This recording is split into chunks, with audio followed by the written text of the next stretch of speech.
Apocalipse capítulo 1, versículo 6 diz o seguinte: E nos fez reis e sacerdotes para Deus, seu Pai. A ele, glória, poder, para todos sempre. Amém. Eis que vem com as nuvens, e todo o olho verá, até o mesmo que os transpassaram, e todas as tribos da terra se lamentarão sobre ele. Sim. Amém. Veja só, o que eu quero trazer desse texto aqui é uma conjunção, né? Duas palavrinhas. Reis e sacerdotes. Reis, porque ele está falando da linhagem de Davi. Sacerdote, porque ele está falando da linhagem de Melquisedeque. Jesus, ele, quando cumpre todas as coisas, o escritor aos Hebreus associa ele tendo estas duas funções. A primeira, como um sacerdote, está mediando o povo a Deus. E em segundo, o reinado, o seu reino. Tá bom?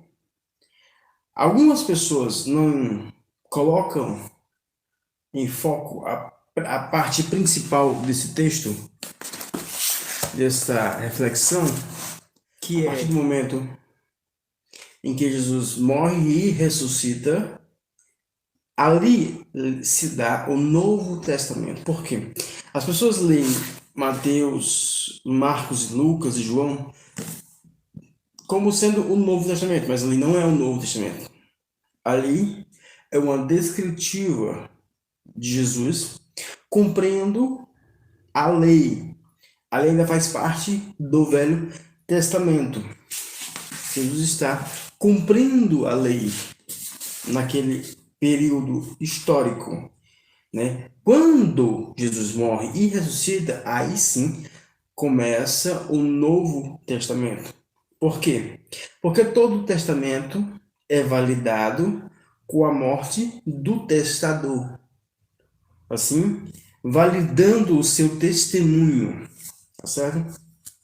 Foi assim no Primeiro Testamento, é assim também no Segundo Testamento. E assim como no Primeiro Testamento, foi validado o testamento com o sangue da aspersão que purificou os utensílios da casa do Senhor, da mesma forma, esse Novo Testamento também foi pela aspersão do sangue de Cristo sobre todos nós, que somos esses instrumentos da casa do Senhor.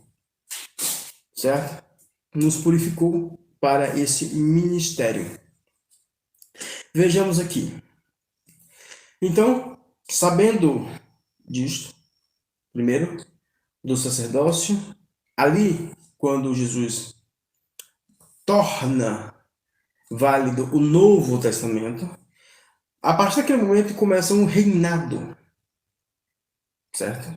A partir daquele momento começa um novo reino, o reino de Deus entre os homens. O reino de Deus começou a ser instalado na terra. Já foi validado, já foi atestado. Agora ele começou a se desenvolver na terra. Por que ele começa a se desenvolver na terra? As pessoas gostam de dizer, não, o reino de Deus não é daqui, é do céu. Só que não compreende que o propósito de Jesus vir para a terra foi para trazer o reino dele aqui, para cá. Quando ele fala na oração, que a gente deve orar para que a vontade de Deus seja cumprida na terra como é cumprida no céu, ele está dizendo, olha, observe, preste bem atenção, o reino de Deus vai ser estabelecido na terra, e vocês vão fazer com que esse reino prospere, cresça. Como? Orando? Sim, a oração não é simplesmente palavra, ou uma palavra positiva, mas uma afirmação de uma ação que iremos realizar. Tá certo? A gente ora pelo aquilo que faz. Então, primeiro verbalizamos aquilo que iremos fazer. Né? Projetamos e verbalizamos e assim executamos.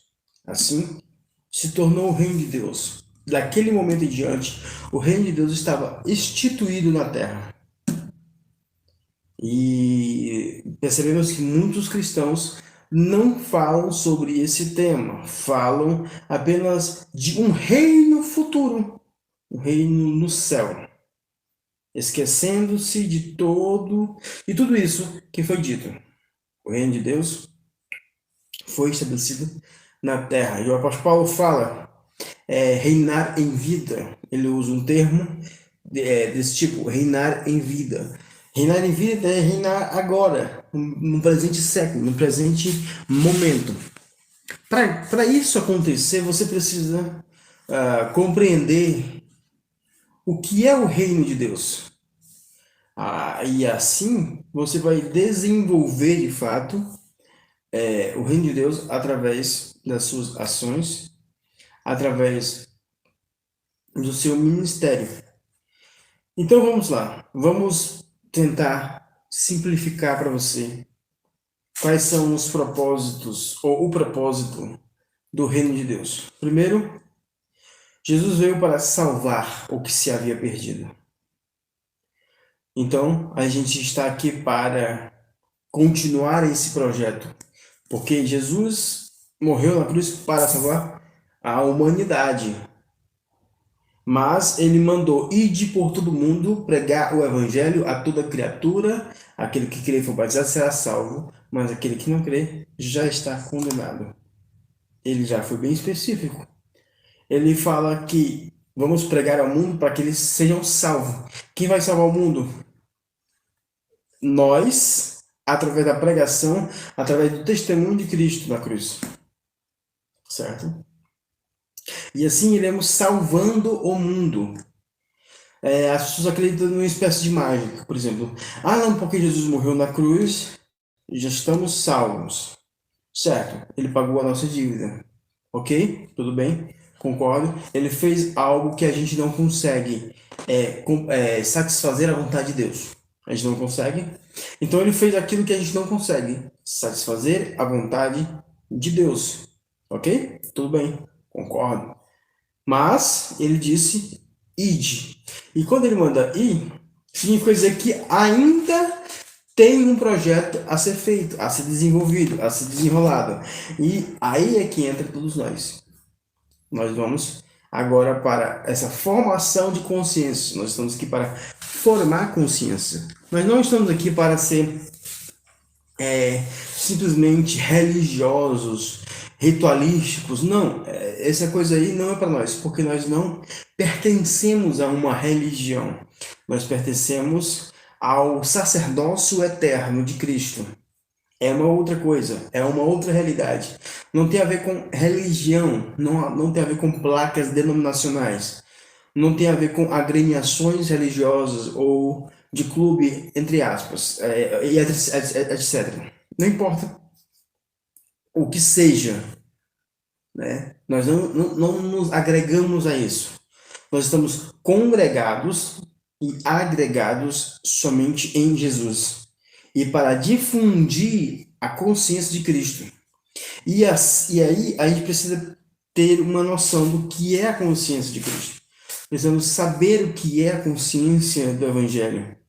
Porque há algum tempo atrás surgiram pessoas que infiltraram no Evangelho ideias parecidas boas, mas para que o Evangelho fosse distorcido e eles assim conseguissem manipular o povo. Então a gente precisa estar dotado do conhecimento para não cair nas artimanhas desse pessoal, tá certo?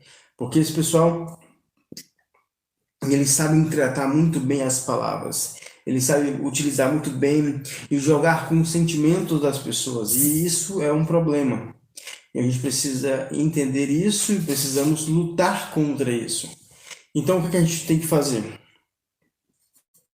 Entender o Evangelho como ele é. O que é o Evangelho? O que é o Evangelho? Ponto. Nós estamos aqui para quê? Para ir para culto? Ficar só naquela lenga-lenga? Não. Nosso propósito é outro. Nosso propósito é mais ambicioso. Nosso propósito aqui é transformar o mundo. Transformar o mundo.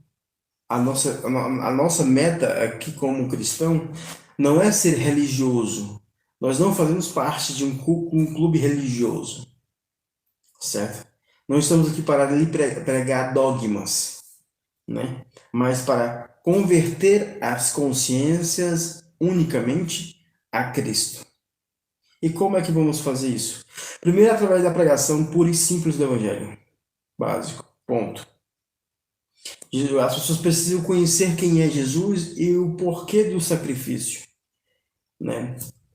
Isso aqui é interessante, porque as pessoas não sabem mais, pelo menos as mais jovens, talvez não venham a compreender o valor do sacrifício, visto que os símbolos de sacrifício estão morrendo, essas pessoas, né, estão matando gradativamente os símbolos de sacrifício. E quando você olha para Jesus na cruz, não enxerga aquilo como algo benéfico, vê apenas o homem sangrando, sofrendo. Não enxerga o propósito e o porquê daquilo. Para você compreender aquilo, você precisa entender o processo de purificação. Aí você precisa ler o Velho Testamento. Alguns irmãos não querem ler o Velho Testamento, mas é necessário, porque através do Velho Testamento você vai criar uma mentalidade a respeito dos símbolos. Algumas pessoas, não, mas ele não serve mais para a gente. Não é que não sirva mais para a gente. Nossa mentalidade é outra. Mas a nossa mentalidade, essa nova mentalidade, está morrendo. E para recuperar essa nova mentalidade, você precisa recuperar antes dela. Por quê? Porque essa nova aliança é linkada nessa velha. Então você vai entender o porquê Jesus morreu, o porquê teve acontecido aquele processo, certo? Para você entender o valor do símbolo, o símbolo daquilo, o valor daquele sacrifício, né? Então você vai ver o porquê os antigos sacrificavam animais, como eram os ritos. Não é para você praticar, é só para você compreender. O conhecimento vem através da análise, da reflexão, da leitura. Você precisa entender as raízes das palavras, as raízes dos símbolos, as raízes para você poder ter uma melhor noção, uma melhor percepção da realidade. Então, você vai recorrer ao Velho Testamento. Alguns cristãos acham que os cristãos da época, né, liam o Novo Testamento para pregar. Não, não existia Novo Testamento. O que se lia era o Velho Testamento, com a interpretação da prática de Cristo, certo? Era aí o que se lia. Lia o Evangelho no Velho Testamento e olhava para a vida de Cristo e via a sua interpretação visual na prática, o que aconteceu há poucos anos atrás para eles, né? Então, isso era o Evangelho, era difundido dessa maneira. E alguns irmãos estão querendo pegar só no Novo Testamento. E não é assim que funciona. Não é assim.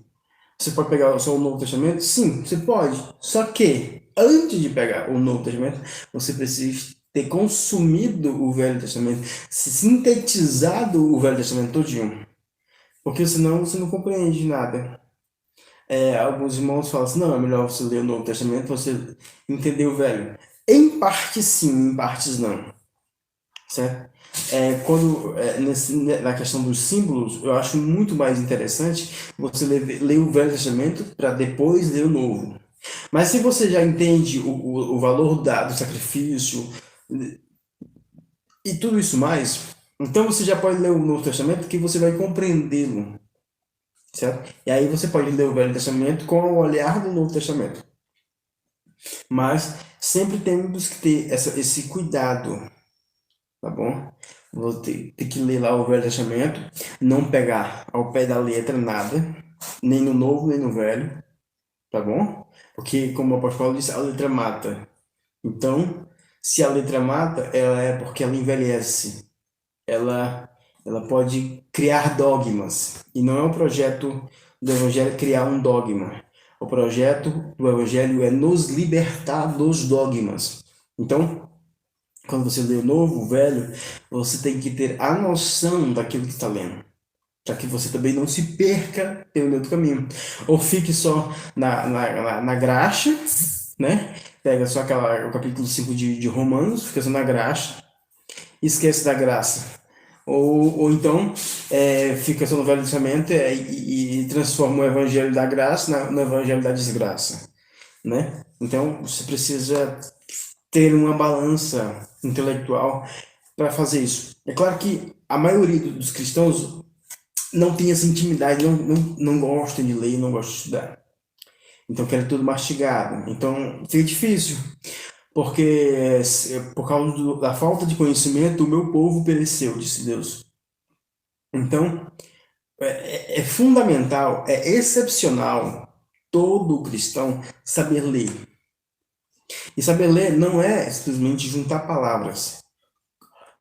As pessoas pensam que saber ler é ficar lendo jornal, é aquele negócio nas placas. Não, saber ler é compreender aquilo que está diante dos seus olhos, o significado das palavras. É você compreender, você tirar dela todo o significado. Então, é isso que acontece. Você precisa compreender o velho, o novo, você precisa fazer as sínteses para ter uma melhor noção daquilo que você está lendo, né? Você precisa, como eu estava falando, ler não é juntar palavras simplesmente, é compreender o que as palavras querem dizer. E se você sabe ler bem, você consegue ler até mesmo as entrelinhas. Sabe o que significa? É aquilo que não está escrito, mas está subscrito. É algo que só quem lê sabe. É aquilo que é quase que uma interpretação, né? Não é bem uma interpretação, é uma síntese daquilo que você está lendo, que acontece naturalmente quando você aprende a ler. A ler de verdade, claro, né? Então, nós brasileiros temos uma dificuldade, fomos mal formados intelectualmente, então a gente tem essa dificuldade. Eu falo por mim mesmo, porque eu tive um processo para aprender algumas coisas da Bíblia.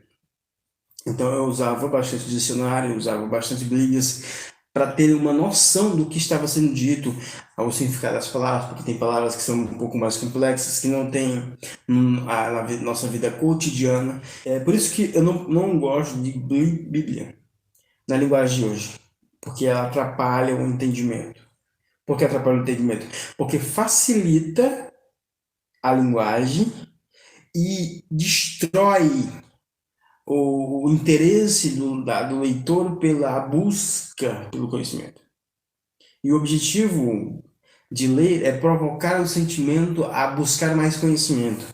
E quando você lê a linguagem de hoje, você bota na linguagem corriqueira e ela perde o seu sabor, porque fica muito banal. E eu não gosto, pelo menos eu particularmente não gosto disso. Mas, né? Mas vamos lá, continuando, do projeto. Então, sabendo de tudo isso, né? O que Jesus fez, sabendo o que a gente tem que fazer para compreender o que ele fez e agora entender as palavras, o que, né? Essas três coisas que a gente já falou aqui, né? Que é o sacrifício de Jesus, o reino sacerdotal, para compreender a vida e o sacrifício de Jesus precisa compreender o Velho Testamento.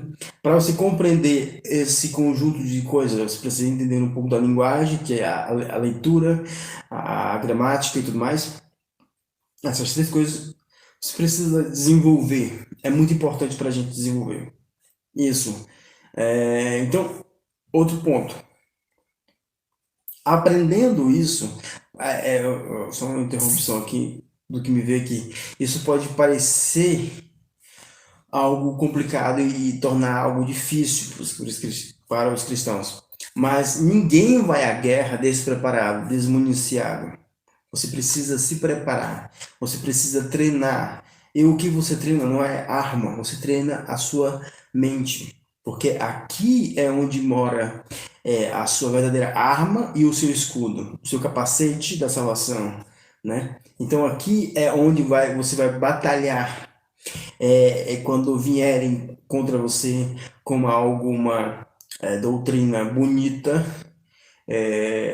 você vai ter a noção, a capacidade de discernir a palavra que está sendo lhe ministrada, porque você conhece as Escrituras.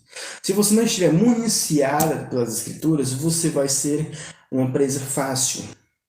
Uma presa fácil. E Jesus já nos disse bem claro: você deve ser como uma pomba, simples, bonitinha, toda bem feitinha, bonitinha, perfeitinha, mas astuto, prudente como uma serpente, né? Então você entende que Jesus não nos coloca aqui simplesmente para ser uma ovelha para ser pastoreada por lobos, não. Ele nos municiou para sabermos discernir quem é o pastor e quem é o lobo, quem é o falso pastor, quem é a falsa mensagem. Já nos municiou, mas a gente mesmo é que negligenciamos a escritura e assim tornamos-nos fácil para ser manipulado por as pessoas que treinam. Essas pessoas treinam para manipular as pessoas. Então, a gente precisa treinar para resistir ao diabo. Porque sem esse exercício, o apóstolo Paulo, na carta aos Hebreus, ele fala o seguinte, que as pessoas que têm muita habilidade com as escrituras sabem discernir bem a mão direita da esquerda. Sabem discernir, porque está exercitou a sua mente nas escrituras. Então, é fundamental você ler as escrituras. E leia o que aparece na sua frente. Quando eu digo ler o que aparece na sua frente, eu estou dizendo ler coisas besteiras, jornais, essas coisas. Não. Estou falando, leia conteúdos de valor. Você